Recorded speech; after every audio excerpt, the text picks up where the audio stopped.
Together, let's take our first step into making our savings more sustainable. To understand the principle of investment, we can imagine pots of money.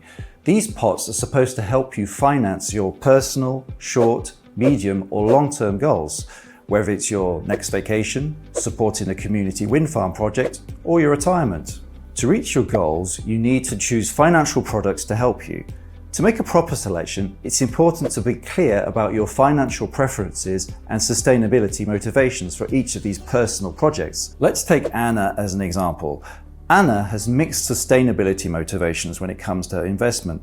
For her, it is very important that her investments align with her values, to have an impact on the real economy and to integrate ESG risks and opportunities. For her next holiday, Anna needs some short-term cash from her bank account.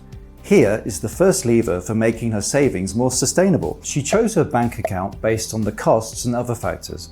But has she already considered her sustainability motivations? Anna finds out that her bank is using money from deposits and savings accounts to create more loans for companies which are not aligned with her personal values, such as companies which have revenues from activities involved in weapons, animal rights violation, and coal production.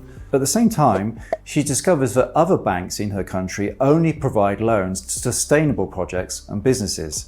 This is interesting because these projects would not have seen the light of day without these loans. However, it appears that the sustainable bank account is slightly more expensive than her current alternative. Anna needs to decide how to balance her financial preferences and her sustainability motivations.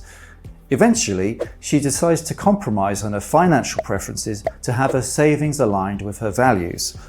Let's take another example.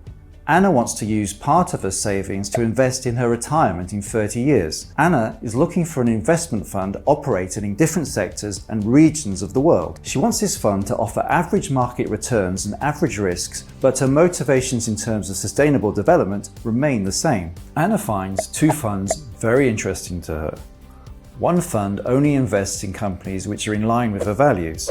The fund tries to make companies more sustainable by using its influence as a shareholder. The second fund excludes companies that are involved in weapon production and animal welfare violations. However, the fund does not exclude companies also involved in coal companies.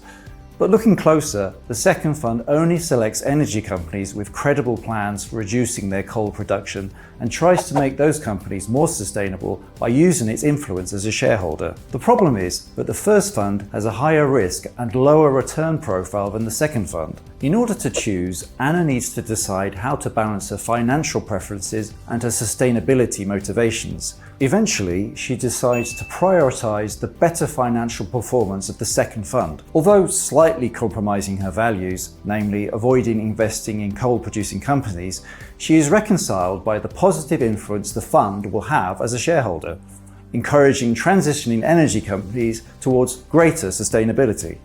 There you are. You are now ready to take your first steps in making your savings more sustainable. Let's continue and learn how to identify financial products that match your sustainable motivations and preferences.